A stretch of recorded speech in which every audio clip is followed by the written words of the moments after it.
मैं यहया जान assistant professor of physics. आज मैं रिलेटिव वेलोसिटी का या गैलीलियन ट्रांसफॉर्मेशन पे एक कंप्लीट लेक्चर डिटेल में बताने वाला हूं। लेकिन इस लेक्चर से पहले आप इस लेक्चर का जो 2.7 नंबर लेक्चर है इसका पार्ट 1 देख ले। वहां मैंने इनर्शियल फ्रेम ऑफ रेफरेंस और non inertial frame of reference पे पूरी डिटेल में बात की है। वो लेक्चर देखकर फिर आप इस लेक्चर पे आइएगा। आज के लेक्चर में ये पढ़ते हैं कि रिलेटिव वेलोसिटी क्या होता है और गैलीलियन ट्रांसफॉर्मेशन क्या होता है। ये दो क्वेश्चन के बारे में हम पढ़ेंगे और आगे इस कंसेप्ट के ऊपर स्पेशल थ्योरी और जनरल थ्योरी ऑफ रिलेटिविटी का क्लासिकल और मॉडर्न एक्सप्लेनेशन आएगा। तो इस लेक्चर को आप पूरी डिटेल में देख लें, क्योंकि आगे जो रिलेटिविटी का कॉन्सेप्ट है वो सारा इसी एक टॉपिक के ऊपर बेस कर रहा है।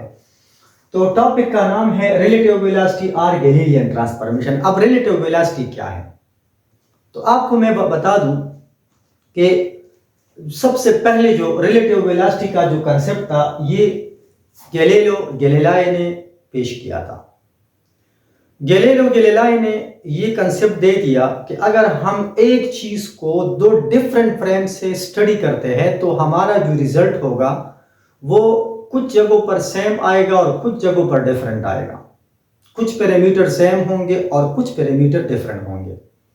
यानी अगर मैं कंसिडर कर लूं कि मैं एक जगह पर हरकत कर रहा हूं तो हो सकता है कि मुझे वही हरकत, वही मोशन, वही वेलोसिटी की एक वैल्यू आए और मैं अगर किसी और जगह से ऑब्जर्व करूं तो मेरे पास कोई और आंसर आ जाए।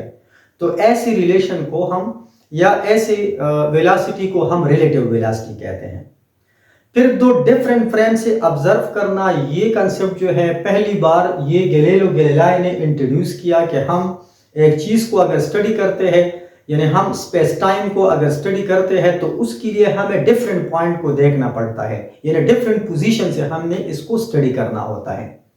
अब इसी तरह जो गैलीलियन ट्रांसफॉर्मेशन है उसका जो डिफिनेशन है a set of equation in classical physics. Classical physics में एक ऐसा set of equation which relate coordinates and time between two inertial frame, जो स्पेस या कोऑर्डिनेट को टाइम के साथ रिलेट करे और ये बताए कि कोऑर्डिनेट और टाइम जो है आपस में किस तरह तब्दील होता है। तो इस रिलेशन को गैलीलियन ट्रांसफॉर्मेशन में हम स्टडी करते हैं। तो इस सिस्टम का नाम गैलीलियन ट्रांसफॉर्मेशन है, सेट ऑफ इक्वेशन का नाम। तो इस तरह आज मैं रिलेटिव वेलोसिटी का गैलीलियन ट्रांसफॉर्मेशन जो है इसमें इंपॉर्टेंट चीज ये है कि इस वक्त मैं क्लासिकल कंसेप्ट यूज कर रहा हूं और इस वक्त दोनों फ्रेम जो मैं डिस्कस करूंगा उसकी वेलोसिटी कांस्टेंट होगी। पहले मैं यहां पर स्टार्ट में एक एग्जांपल लेता हूं, एग्जांपल नंबर 1। उसके बाद जब आप दोबारा डिफिनेशन की तरफ आओगे तो फिर आपको ये और भी क्लियर हो जाएगी। तो आइए एग्जांपल नंबर 1 की तरफ। एग्जांपल नंबर 1 में आपके पास दो कार हैं या दो ट्रेन है। देखो मेरे पास एग्जांपल नंबर 1 में, एग्जांपल नंबर 1 जो मेरे पास है इसके मुताबिक मेरे पास दो फ्रेम ऑफ रेफरेंस है या दो ट्रेन है। लेकिन फिलहाल मैं एक सिंपल एग्जांपल लेता हूं, ट्रेन। ये मेरे पास एक ट्रेन है और ये ट्रेन आप देख रहे हैं तो मेरे पास ये एक एक्सिस पे जा रही है। ये दो ट्रेन है मेरे पास। अब इसकी वेलोसिटी को अगर मैं देख लूं इस ट्रेन के अंदर, so he is moving at a speed of 20 metre per second. इसकी एक वेलोसिटी है और ये जो ट्रेन है इसको मैं नाम देता हूं, ये एस प्राइम और ये एस ट्रेन है and that is moving with 25 metre per second. ये ट्रेन की वेलोसिटी है वी एस प्राइम और ये वी एस है। वी एस क्या है? Velocity of train S. S is the name of this train. और ये जो मेरे पास ये ट्रेन है it is moving with velocity 25 metre per second, लेकिन इसका नाम है एस प्राइम। ये दोनों ट्रेन की वेलोसिटी है, लेकिन दोनों एक ही डायरेक्शन में दोनों गाड़ियां जा रही है। ट्रेन कंसिडर कर ले, कार ले ले, कुछ भी ले ले, दोनों एक ही डायरेक्शन में जा रही है। अब अगर मैं यहाँ पर ये बता दूं तो ये अलग फ्रेम ऑफ रेफरेंस है और ये अलग है, लेकिन यहाँ पर जो कंडीशन है वो ये है कि बोथ द ट्रेन, या जो हमारे पास है both train are moving with constant velocity, both are moving with constant velocity, with constant velocity, constant velocity. और इसके अलावा दूसरा कंडीशन ये है कि velocity will be very very smaller than speed of light. ये बेसिक कंडीशन है पहले। तो जब मैं इन कंडीशंस के अंदर बात कर रहा हूं तो उसके बाद मैं आइंस्टाइन इक्वेशन की तरफ जाऊंगा, मैक्सवेल की तरफ या बाकी जो, लेकिन फिलहाल आप इस कंडीशन के अंदर में बात कर रहा हूं। अब अगर मैं इस ऑब्जर्वर के लिहाज से बात कर लूं फॉर इस ट्रेन, यानी ये जो ट्रेन है, मैं इनसे पूछता हूं कि इस ट्रेन की वेलोसिटी क्या है, इस ट्रेन की वेलोसिटी क्या है। तो जाहिर है आपको पता है कि जब ट्रेन सेम डायरेक्शन में जा रही है, अब आप खुद सोचो अगर एक ट्रेन यहां से 20 मीटर कवर करे और यहां से 25 मीटर पर सेकंड, तो उसके दरमियान जो फासला है आपने क्या करना है, ये सब्ट्रैक्ट करना है। तो ये ट्रेन समझेगा कि एक सेकंड में ये 20 मीटर पर सेकंड के साथ जाएगा और ये 25, तो उसके दरमियान जो वेलोसिटी का गैप आया, फर्क आया, वो आप सब्ट्रैक्ट कर लें और वो बराबर होगी 5 मीटर पर सेकंड की। तो यहां पर जो वेलोसिटी ऑफ इस ट्रेन जो है, ये जो मैं अभी फिलहाल आपको सिंपल, तो ये कहेगा 25 minus 20 is equal to plus 5 metre per second. अब इस ट्रेन कह रहा है, ये वाला ट्रेन, कि ये जो इस प्राइम वाला ट्रेन है वो हमसे आगे बढ़ रहा है पॉजिटिव वेलोसिटी के साथ, वो मुझसे आगे, यानी मुझसे आगे भागता जा रहा है, आगे जो है वो रन कर रहा है। मैंने जब इससे पूछा, ये कहता है कि इसकी वेलोसिटी है 5 मीटर पर सेकंड, क्योंकि सेम डायरेक्शन में रिलेटिव वेलोसिटी का जो इफेक्ट है वो डिक्रीज होगा।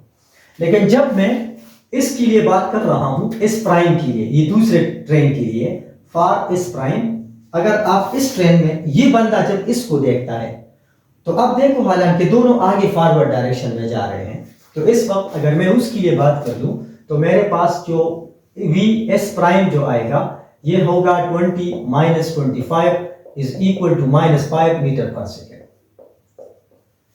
अब इसके पास नेगेटिव वेलोसिटी आया। अब जब मैं इस प्राइम से पूछता हूं कि इसकी वेलोसिटी क्या है, तो ये कहेगा कि ये पीछे की तरफ मुझसे अपोजिट डायरेक्शन में ये जा रही है। ये अगर आप कभी लॉन्ग ट्रैक पे जा रहे हो, कोई मोटरवे पे आप जा रहे हो और आप जब किसी गाड़ी से आप आगे हो गए, फिर आप उस लाइन में आ जाओ और आप उससे बैक डोर में या बैक जो मिरर है उसमें शीशा है उसमें आप देखो, तो आपको ऐसा लगता है जैसे कि जो पिछला गाड़ी है वो पीछे की तरफ जा रही है। अब देखो दोनों एक ही डायरेक्शन में जा रही है। ये कहता है कि ये जो इस प्राइम है, he is moving with 5 metre per second in the forward direction, और ये क्या कहेगा कि he is moving with 5 metre per second in backward direction. अब दोनों के पास जो वेलोसिटी है वो डिफरेंट आ गई। ये एग्जांपल नंबर 1 में हमारे पास रिलेटिव वेलोसिटी का एक बेसिक कॉन्सेप्ट था। अब आते हैं एग्जाम्पल नंबर 2 की तरफ कि एग्जाम्पल नंबर 2 क्या है। तो एग्जाम्पल नंबर 2 में अगेन मेरे पास दो फ्रेम है, एक इस है, इसके अंदर, इस गाड़ी के अंदर एक स्टूडेंट ए बैठा हुआ है और इसके अंदर दो स्टूडेंट है, एक बी है और एक सी है। दो स्टूडेंट हमारे पास यहां पर मौजूद है इस ट्रेन के अंदर, इस, और ये दोनों एक्स एक्सिस पे मूव कर रहे हैं। अब अगर इस दौरान मैं इस ऑब्जर्वर से पूछता हूं, बी से मैं पूछता हूं कि ये सी हरकत कर रहा है या नहीं, तो चूंकि दोनों ट्रेन के अंदर है, जिस तरह आप बस के अंदर अपने दोस्त के साथ बैठे हो, आप गपशप लगा रहे हो और आप दोनों जा रहे हो, तो गाड़ी के अंदर तो एक दूसरे के हॉरिजॉन्टल मोशन को तो ये डिटेक्ट ही नहीं कर सकता, ये दोनों कुछ डिटेक्ट नहीं कर सकता। इस दौरान इस बंदे ने, इस स्टूडेंट ने एक बाल ऊपर फेंका, ये जो है इसने एक बाल ऊपर फेंका, ये सीधा चला गया और वापस उसके हाथ में आया। तो सी ने एक बाल ऊपर फेंका और ये उसने पकड़ लिया। मैंने बी से पूछा कि सी का बॉल किस तरीके से ऊपर चला गया वापस आया। इसने कहा कि बॉल स्ट्रेट लाइन में चला गया और वापस आया, क्योंकि ये दोनों ऑब्जर्वर गाड़ी का जो मोशन है ये दोनों डिटेक्ट नहीं कर सकता, ये गाड़ी के अंदर रेस्ट में है। बी कहता है कि सी रेस्ट में है, सी कोई हरकत ही नहीं करता, वो बाल फेंकता है वापस उसी के हाथ में आता है। लेकिन जब मैं बाहर जो है इस बंदे से मैं पूछ रहा हूं, इससे ए से मैंने पूछा कि सी ने जो बॉल फेंका, तो अब सी के लिए बॉल के दो मोशन नजर आ गए। अब ये जो सी वाला ऑप्शन है, ये वाला, अगर मैं इस गाड़ी को इधर बना लूं, यहां पर मैंने इसको इधर बना लिया, आमने सामने बना लिया, ये एस प्राइम, ये मैंने इधर लेकर आया, इस बंदे से मैंने पूछा, तो अब ये कहता है कि ये गाड़ी एक्स एक्सिस पे जा रही है और ये बॉल जो है ये वाई एक्सिस पे चला गया। तो इसने इसके दो कंपोनेंट्स देखे वेलोसिटी के, वाई कंपोनेंट देखा और एक्स कंपोनेंट देखा। वाई कंपोनेंट ये जो बॉल फेंका और एक्स कंपोनेंट ये गाड़ी की रफ्तार है। तो ये कहता है कि ये जो ट्रेन है ये एक्स एक्सिस पे जा रहा है और बॉल वाई पे जा रहा है। तो इसने बॉल के दो कंपोनेंट देखे। लेकिन जब मैंने बी से पूछा तो बी को तो पता ही नहीं है कि ये दोनों मोशन में है। ये तो कह रहे हैं कि बी और सी ये रेस्ट में है, क्योंकि गाड़ी में दो बंदे एक दूसरे के लिहाज से रेस्ट में है। तो उसने सिर्फ वाई कंपोनेंट ऑब्जर्व किया इस प्राइम के अंदर, और इसने दो कंपोनेंट ऑब्जर्व किया, एक्स कंपोनेंट भी ऑब्जर्व किया और वाई कंपोनेंट भी ऑब्जर्व किया। तो इसके फ्रेम में जब उसने देखा तो उसको बॉल का मोशन कुछ इस तरह नजर आया, प्रोजेक्टाइल, ये प्रोजेक्टाइल नजर आया। अब जाहिर है कि एक ने स्ट्रेट लाइन इक्वेशन को यूज करना है और इसने पैराबोलिक इक्वेशन को यूज करना है। अगर हम इस बॉल की रफ्तार को, इसके मोशन को स्टडी करें तो ये दोनों अलग अलग इक्वेशन यूज करेगा, वो अलग इक्वेशन यूज करेगा और ये अलग इक्वेशन को यूज करेगा। तो इस तरह हमारे पास एक बॉल का मोशन है, ये कहता है नहीं स्ट्रेट लाइन है, ये कहता है नहीं पैराबोलिक पाथ है, प्रोजेक्टाइल बना रहा है। अब who is right, who is correct? एक कहता है प्रोजेक्टाइल है, एक कहता है नहीं स्ट्रेट लाइन है, बोथ आर करेक्ट। तो फिर फर्क क्यों आता है? It is because of different reference frame of reference उनका डिफरेंट है। तो जाहिर है कि उसने स्ट्रेट लाइन देखा, इसने पैराबोलिक, दोनों डिफरेंट इक्वेशन को यूज करेगा। इसने एक कंपोनेंट ऑब्जर्व किया, इसने दोनों कंपोनेंट ऑब्जर्व की। तो ये रिलेटिव वेलोसिटी का एक बेसिक कांसेप्ट था जो मैंने एक और एंगल से आपको एक्सप्लेन किया। अब आते हैं एग्जाम्पल नंबर 3 की तरफ। एग्जाम्पल नंबर 3 में लिखता है हमारे पास दो फ्रेम है, एक मैंने एक कार्टेशियन कोऑर्डिनेट बनाया है एक्स वाई और जेड, एक्स वाई और जेड, लेकिन ये इस प्राइम है और ये इस है, इनके सब कुछ प्राइम है, ये एक्स वाई और जेड है।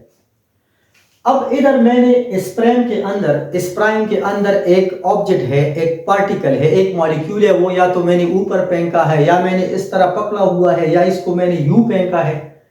इस वक्त मेरे पास ये एक पार्टिकल है, एक बॉल है, और इस बॉल को मैं दो डिफरेंट फ्रेम से ऑब्जर्व कर रहा हूं। यानी ये जो पार्टिकल है या जो ऑब्जेक्ट है या जो बॉडी है, इसको मैं इस फ्रेम में भी देखता हूं और इसमें भी देखता हूं। तो जब मैंने देखा तो इधर मैंने एक रेड लाइन खींचा है। इस रेड लाइन का मतलब है कि इस ओरिजिन से इस पार्टिकल का जो फासला है r is the position vector. ये p पार्टिकल है और इस प्राइम यानी इस फ्रेम के अंदर, तो इस फ्रेम के अंदर rps प्राइम का मतलब होता है कि the position of this particle in इस फ्रेम के अंदर क्या है। और अगर आप देखें तो ये फ्रेम रेस्ट में है और ये फ्रेम मूव कर रहा है, तो ये ऐसे बढ़ रहा है, ये ऐसे। तो इसको मैंने इधर एक पॉइंट से रिप्रेजेंट किया है, इसको मैं यहां पर लिख देता हूं कि दिस फ्रेम इज मूविंग, या इसका जो फासला है इधर से वो है इस प्राइम इंटू एस। इस प्राइम का फासला यहां से कितना है, तो इसको मैंने r से रिप्रेजेंट किया, लेकिन r इस प्राइम s, इसको मैंने वहां से रिप्रेजेंट कर लिया। और फिर अगर मैं इसको यूं देख लूं, ये मेरे पास ये वाला डिस्टेंस था, इधर जो r वाला था, इस ओरिजिन से लेकर इस ओरिजिन तक ये जो फासला है, इसको आपने क्या करना है, r इस प्राइम s से करना है। और फिर इस पार्टिकल का ये फासला, ये मैंने यहां से ये देखना है कि इस वक्त जो ये पोजीशन वेक्टर है, ये r is the position vector, ये पार्टिकल का है लेकिन इस फ्रेम के अंदर। तो इस फ्रेम से इस पार्टिकल का फासला rps है, r पोजीशन वेक्टर है, p पार्टिकल है और इस फ्रेम का नाम है।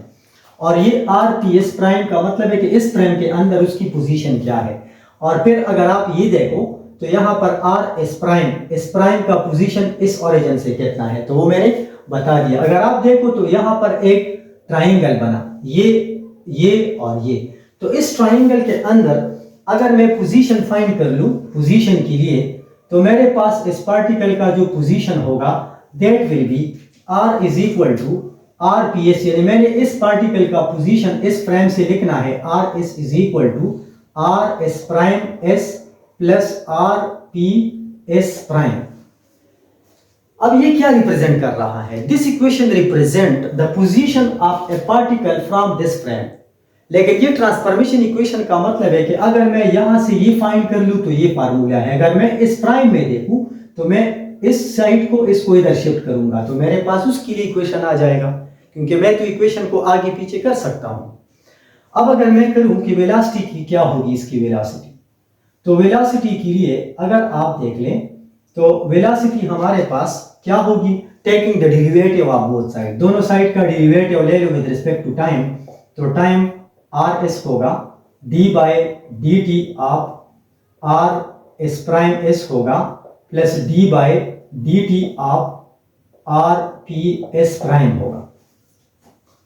अब मैंने डेरिवेटिव लिया क्योंकि रेट ऑफ चेंज या derivative of position is velocity. तो अब देखो अगर आप इसकी वेलोसिटी को लिख लें तो derivative of position vector S, इसको मैं पी एस लिखता हूं क्योंकि ये पी एस है, ये पी एस है यहां पर।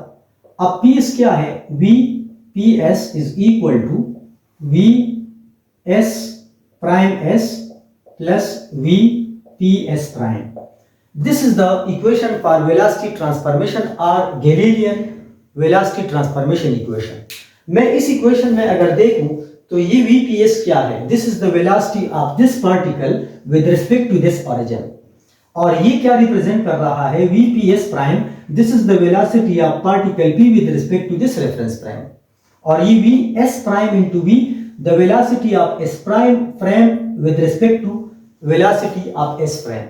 यानी आपके पास इसकी वेलोसिटी, मेरे पास तीन टाइप की वेलोसिटी है, ये यहां से है, ये यहां से है, और ये जो है ये इस फ्रेम का इस ओरिजिन से इसका वेलोसिटी होगा।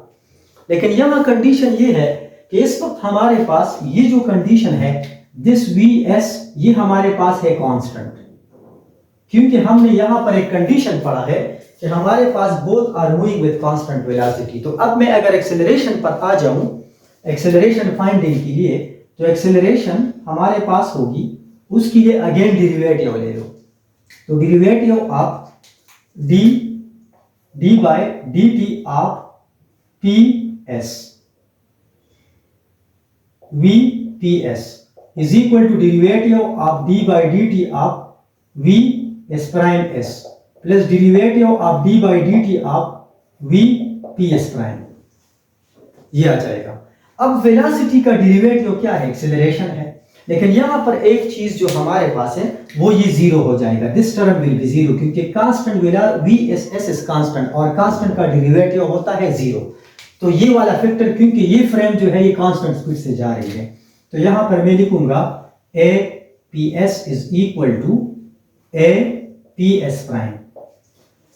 इसका क्या मतलब है, हमारे पास अगर मैं इस पार्टिकल की पोजीशन देखूं तो मेरे पास पोजीशन डिफरेंट आएगा, मैं अगर वेलोसिटी ऑब्जर्व करूं तो वेलोसिटी डिफरेंट आएगा, मैं अगर एक्सेलरेशन ऑब्जर्व कर लूं तो मेरे पास एक्सेलरेशन ये बिल्कुल कांस्टेंट रहेगी। तो एक्सेलरेशन पर दोनों ऑब्जर्वर एग्री है, दोनों के पास सेम रिजल्ट आया। एंड फॉर टाइम, टाइम के लिए भी हमारे पास, अगर मैं शॉर्टकट लिख लूं, आगे मेरे लेक्चर में, हायर लेक्चर में टाइम की सब कुछ बताऊंगा कि टाइम है क्या चीज।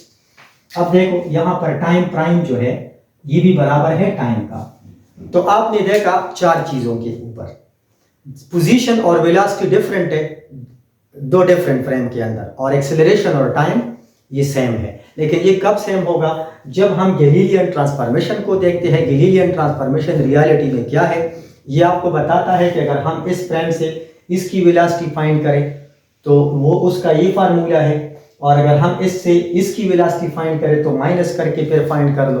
तो हमारे पास एक फ्रेम से दूसरे फ्रेम को फाइंड करना और इस फ्रेम से इसको फाइंड करना, इस रिलेशन को हम गैलीलियन रिलेशन कहते हैं, और ये आपको स्पेस और टाइम के बारे में बताता है। लेकिन इस दौरान हमारे पास स्पेस टाइम जो है ये किस तरीके से वेरी करते हैं या नहीं, तो ये गैलीलियन ट्रांसफॉर्मेशन इक्वेशन में हम यही सब कुछ करते हैं।